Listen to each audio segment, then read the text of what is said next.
Revlon introduces new Ultra HD Matte Lip Gloss, a hyper matte with vibrant color and all-day wear. So creamy, so comfortable.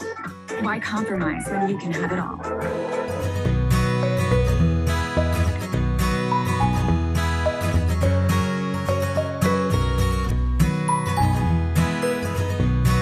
Ketemu lagi dengan saya Dian. Hari ini kita akan bahas mengenai Revlon. Idenya sebenarnya sederhana. Ketika saya bangun pagi hari ini, saya baca banyak sekali artikel tentang Revlon yang menyatakan bahwa Revlon bangkrut. Wow. So, kenapa sih? Ada apa dengan Revlon? So, let's take a look. Sebelum kita membahas lebih jauh terkait dengan kenapa Revlon bangkrut, mau cerita dikit. Pada dasarnya Revlon ini merupakan salah satu merek lipstick favorit saya. Saya masih punya 2 lipstick Revlon. GTS kelihatan nggak? Oke, maaf agak silau ya, karena memang hari ini matahari sedang bersinar sangat cerah sekali. So this is my lipsticks, Revlon lipsticks, bukan yang matte ya, karena saya nggak suka yang matte karena bisa bikin bibir saya lebih kering. Jadi kenapa Revlon bangkrut? Yuk kita lihat. Ini ada beberapa artikel yang membahas mengenai Revlon. Teman-teman juga bisa baca sendiri. Sebenarnya nggak hanya artikel-artikel dalam bahasa Inggris, tapi juga ada artikel dalam bahasa Indonesia. Contohnya artikel yang memang dirilis oleh CNBC Indonesia. Teman-teman juga bisa lihat. Sebelum kita membahas lebih jauh kenapa Revlon bangkrut dan bagaimana kondisi keuangan Revlon saat ini, kita lihat dulu yuk histori dari Revlon. Revlon Incorporation atau Revlon pada dasarnya merupakan perusahaan multinasional yang bergerak di bidang kosmetik, skincare, fragrance, dan juga personal care.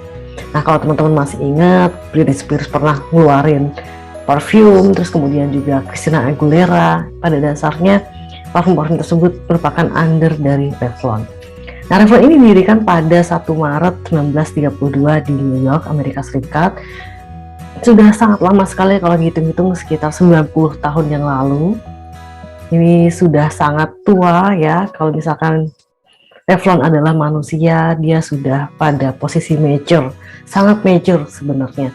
Dan kalau teman-teman lihat juga, Revlon ini didirikan pada saat The Great Depression. Ya, berdirinya aja sebenarnya tidak mudah dalam kondisi yang sulit. Dan didirikan oleh Joseph Revson dan juga Charles Revson dan Charles Revlon. Revlon diperdagangkan di New York Stock Exchange dengan kode REV. Jadi kalau misalkan teman-teman mau trading Revlon, teman-teman bisa cek data-datanya ya dengan kode REV.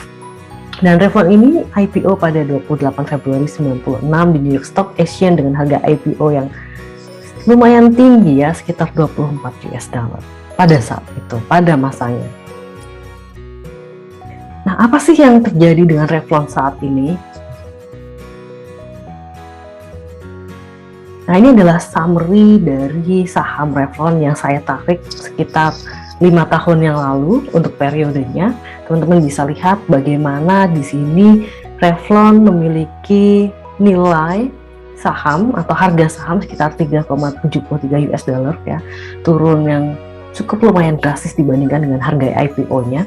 Dan kalau misalkan teman-teman juga perhatikan, sebenarnya si Revlon ini sudah pernah memiliki harga di atas harga IPO-nya. Ya, di sini ya, sebelum pandemi harganya sangat fluktuatif dan lumayan tinggi. Kalau misalkan teman-teman perhatikan, terus kemudian turun ya, turun terus pada saat pandemi di tahun 2020. Di sini bisa dilihat turun dan kemudian mengalami kenaikan, terus kemudian turun lagi ya. Ini adalah data terakhir harga saham Revlon ya, di mana harganya sudah turun cukup jauh dibandingkan dengan harga Revlon pada saat IPO kemarin. Nah, bagaimana kondisi keuangannya? Teman bisa lihat di sini, ini ada data revenue dan juga data laba Revlon pada tahun 2021 tahun lalu dan juga Q1 2022 di tahun ini. Nah, teman-teman bisa perhatikan grafik di sini. ada warna biru dan juga warna abu-abu atau grey, di mana biru merepresentasi total revenue atau total pendapatan dari Revlon, dan grey atau abu-abu itu merepresentasi data net income atau laba Revlon. Kalau misalkan dilihat atau diperhatikan di sini sering terjadi kerugian ya sejak Q2 2021, kemudian juga Q3 2021, tapi mengalami laba yang positif pada Q4 2021 dan kemudian negatif kembali pada Q1 2022. Kalau misalkan dilihat kembali sebenarnya ya net sales pada Q1 2021 Revlon sebesar 445 juta US dollar dan kerugiannya sebesar 96 juta US dollar pada Q1 2021 yang nilainya sebenarnya kalau misalkan kerugiannya jauh lebih tinggi di tahun lalu dibandingkan tahun ini dan memiliki net sales yang jauh lebih rendah di tahun lalu dibandingkan dengan tahun ini. Jadi sebenarnya kalau misalkan dilihat year on year kondisi penjualan dan juga laba Revlon sebenarnya mengalami peningkatan. Nah, bagaimana dengan kondisi neracanya ya? Paling gampang kita lihat secara total untuk aset, kemudian utang dan juga ekuitasnya. Nah, dari periode ke periode, khususnya pada tahun 2021 dan juga 2022 Q1, teman-teman bisa lihat di sini bahwa Revlon memiliki ekuitas yang negatif. Teman-teman bisa lihat di sini dan perhatikan. Di sini adalah total asetnya. Kita ambil contoh misalkan Q1 2022. Nah, kemudian di sini adalah total liabilities-nya atau total utangnya, di mana Revlon punya total aset sekitar 2.000-an dan total liabilities atau utangnya sekitar 4.000-an. Kalau misalkan dilihat hampir 2 kali lipatnya. Ya, utang Revlon hampir 2 kali lipat dari asetnya. Ya, makanya ekuitasnya negatif dan nilai negatifnya hampir sama dengan nilai total asetnya. Ini sangat besar sekali ya nilai utangnya Revlon, dan hal tersebut tentunya akan sangat mengganggu operasional ataupun bisnis Revlon saat ini. Nah, setelah melihat data kondisi keuangan Revlon saat ini, teman-teman bisa menyimpulkan bagaimana kondisi Revlon saat ini.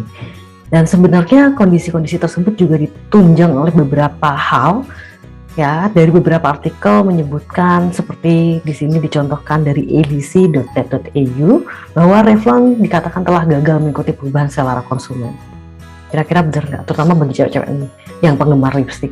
Kira-kira gimana lipstick Revlon kalau misalkan dibandingkan dengan lipstick yang lain? Tapi memang kalau misalkan kita lihat di pasar banyak sekali ya lipstick saat ini yang beredar, yang lucu-lucu, yang kayaknya brandnya juga sebenarnya kita nggak aware, tapi bagus-bagus juga gitu. Selain itu, Revlon dikatakan juga kalah bersaing dengan P&G dan juga kosmetik dari kalangan selebritis. Misalnya produk kosmetik dari Kylie Jenner. Kalau misalkan diperhatikan gak cuma selebritis Indonesia saja yang mengeluarkan produk kosmetik maupun skincare. Selebriti Hollywood juga termasuk Kylie Jenner yang sangat hits sekali produknya. Terus kemudian Rare Beauty dari Selena Gomez. Terus juga Hailey Bieber baru saja launch atau merilis produknya, produk skincare-nya, ya, yang tentunya hal tersebut akan mendorong persaingan pada bisnis kosmetik dan juga skincare lebih ketat. Teman-teman sudah melihat bahwa sebenarnya kondisi utang Revlon itu cukup memprihatinkan karena nilainya sangat besar, dan hal tersebut didorong juga oleh adanya pandemi di tahun 2020, seperti yang kita ketahui ketika pada saat pandemi, ya terutama cewek-cewek termasuk saya, kalau misalkan nggak keluar rumah biasanya nggak bakal dandan. Dan ketika pandemi kita dihadapkan dengan berbagai himbauan bahwa sebaiknya kita mengurangi mobilitas untuk keluar rumah, termasuk bekerja, kita juga harus bekerja dari rumah, sehingga bikin kita males pakai make up, dan tentunya pasti konsumsi kita dengan produk-produk makeup juga pasti akan berkurang, dan hal tersebut tentunya akan menekan laju penjualan produsen-produsen penghasil kosmetik. Selain itu juga, kalau misalkan keluar mungkin bagi beberapa orang karena mereka pakai masker juga malas touch up, ya nggak? Nah, tercatat pula bahwa penjualan Revlon turun sekitar 21% di tahun 2020, meskipun kemudian mengalami kenaikan sekitar 9,2% pada saat vaksin mulai diberlakukan. Tapi ternyata hal tersebut tidak bisa menolong juga. Selain itu, Revlon juga dihadapkan dengan tantangan supply chain. Untuk bikin satu produk, mereka membutuhkan banyak sekali bahan baku dan juga bahan kemas yang harganya juga nggak murah, yang pada dasarnya juga tidak mudah diperoleh karena harus diimpor dari negara lain. Nah, itu adalah beberapa hal yang menjadi sorotan bagi kinerja Revlon saat ini. That's all for today. Jangan lupa like videonya dan juga subscribe, and wait for the next video. Bye, have a great day.